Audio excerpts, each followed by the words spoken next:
Dewa Perang Kunlun bab 132. Tidak hanya itu. Banyak orang di sekitar pagar pembatas di lantai 2, 3, 4 sampai lantai 10. Nathan bahkan tidak bisa membayangkan penggemar ini bila dijumlahkan berapa ribu orang.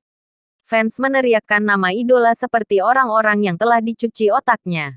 Setelah Felicia datang, dia juga bergabung.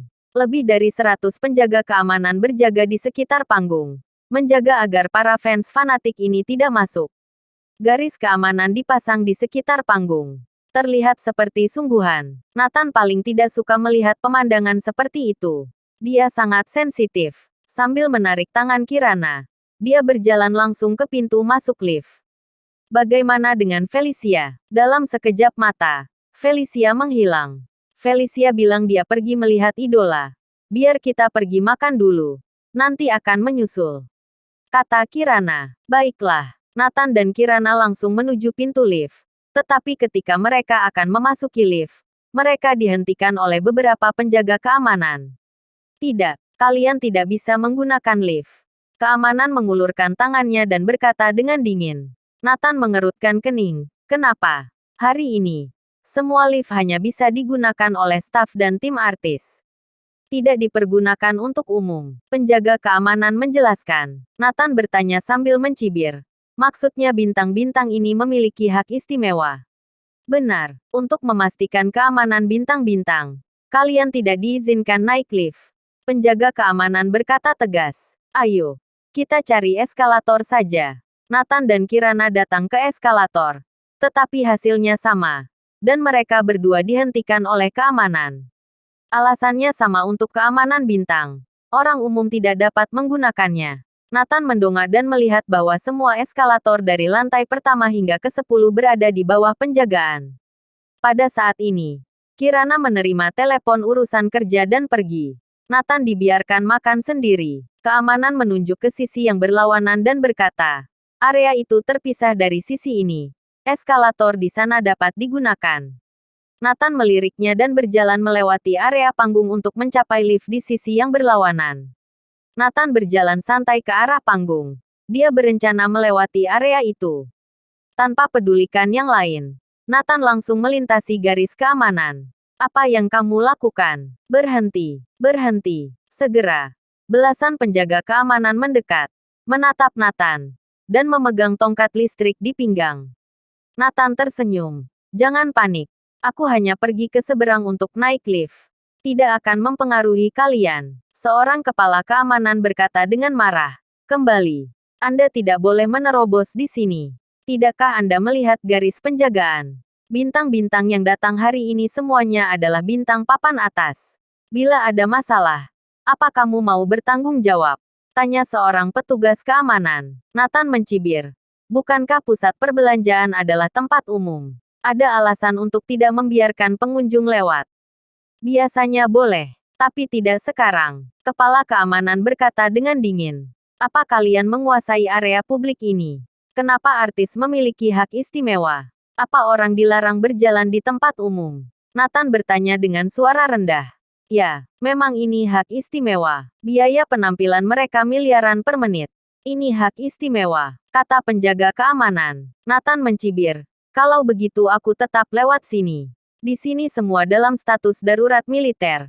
Kamu bisa mencobanya. Datang lagi belasan penjaga keamanan. Total lebih dari 30 orang menatap Nathan. Ada lengkungan kejam di sudut mulut Nathan. Oke, darurat militer, kan? Dia mengeluarkan ponselnya dan menelepon. Kirim bawa pasukanmu ke Anhemia Center. Aku mau memberlakukan darurat militer di sini. Bab 133, Darurat Militer yang Sesungguhnya. Bukannya darurat militer. Siapa yang tidak bisa darurat militer? Selain itu, apakah ini bisa disebut darurat militer? Aku akan menunjukkan seperti apa darurat militer yang sebenarnya. Nathan benar-benar marah. Kalau tidak, dia tidak akan mengganggu Kirin. Melihat Nathan berpura-pura mau memberlakukan darurat militer di Anhemia Center, para penjaga keamanan tertawa. Apakah pria ini gila? Memanggil pasukan untuk darurat militer di sini. Kamu pikir kamu siapa? Pejabat zona perang. Jika Anda memiliki kemampuan, Kita mau lihat darurat militer seperti apa. Keonaran di sini dengan cepat menarik perhatian tim selebriti. Beberapa manajer selebriti datang ke sini dan bertanya apa yang sedang terjadi. Wanita itu adalah Melissa. Dia adalah manajer dari bintang populer Claire Robert. Dia punya kedudukan dalam industri hiburan. Manajer teratas di industri hiburan. Penyelenggaraan acara ini sepenuhnya diatur olehnya. Dengan kata lain, dia memiliki keputusan akhir dalam kegiatan hari ini. Mata dingin Melissa tertuju pada Nathan. Ada apa denganmu? Tidak bisakah kamu melihat sedang darurat militer di sini? Nathan mencibir. Siapa yang memberimu hak darurat militer di sini? Ditanya oleh Nathan. Melissa tercengang. Siapa yang memberi hak? Dia sendiri tidak mengetahuinya. Tidak pernah memikirkan hal ini. Karena normalnya seperti itu. Selebriti keluar membawa pengawal, menutupi tempat, dan memberlakukan darurat militer. Ini adalah aturan yang diakui orang-orang. Identitas selebriti pada dasarnya tinggi. Dan aset nilainya juga tinggi. Di luar, sama sekali tidak ada yang boleh menyentuh. Terkadang mereka bahkan memblokir satu jalan penuh untuk mencegah pejalan kaki lewat. Seolah-olah hak istimewa ini diberikan secara diam-diam. Orang yang lewat juga akan dengan sadar mematuhinya. Oleh karena itu, ketika mereka bertemu seseorang seperti Nathan, mereka tercengang dan tidak tahu bagaimana menjawabnya. Karena orang-orang yang berdiri di sini adalah para bintang papan atas yang populer di Neselandia. Mereka terhormat dan bernilai ratusan juta. Mereka dapat menikmati hak istimewa ini. Jika pejalan kaki diizinkan lewat dengan bebas saat ini, apa perbedaan antara bintang kami dan orang biasa seperti Anda? Melissa berkata dengan tegas. Nathan tersenyum. Kalau begitu maksudmu bintang adalah orang kasta atas. Ya, kamu bisa menyebutnya begitu. Lagi pula, mereka melakukan hal-hal yang tidak dapat kamu bayangkan. Normal untuk menikmati hak istimewa. Melissa berkata dengan serius. Jangan berpikir untuk membuat masalah. Atau kami akan menyerahkanmu ke polisi patroli. Melissa mengancam. Nathan berkata dengan dingin. Aku hanya ingin naik lift untuk makan. Di sana-sini diberlakukan darurat militer. Kalau begitu, aku akan menunjukkan kepada kamu apa itu darurat militer. Melihat Nathan berbicara besar, Melissa dan yang lainnya semua tertawa. Dia mau mengadakan darurat militer. Apakah tidak salah? Baru saja akan memanggil keamanan untuk mengusir Nathan.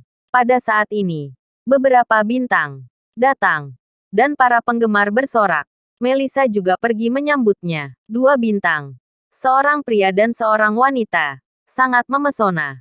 Bahkan di antara banyak bintang, dengan sekilas bisa melihat mereka. Pria itu mengenakan setelan putih, terlihat putih dan bersih, dan feminin, yang paling sesuai dengan standar idola sekarang. Adapun wanita dalam gaun putih panjang, tubuhnya seksi dan indah, dan wajahnya cantik. Seperti peri dari surga turun ke bumi, mengibaskan auranya. Ini adalah bintang populer Claire Robert dan Roger Duran. Claire Robert bertanya dengan suara rendah. Ada apa, Kak Melissa? Orang ini bersikeras menerobos lewat sini. Setelah dihentikan oleh kami, dia mengatakan bahwa dia akan melakukan darurat militer di sini. Melissa mencibir. Bersambung.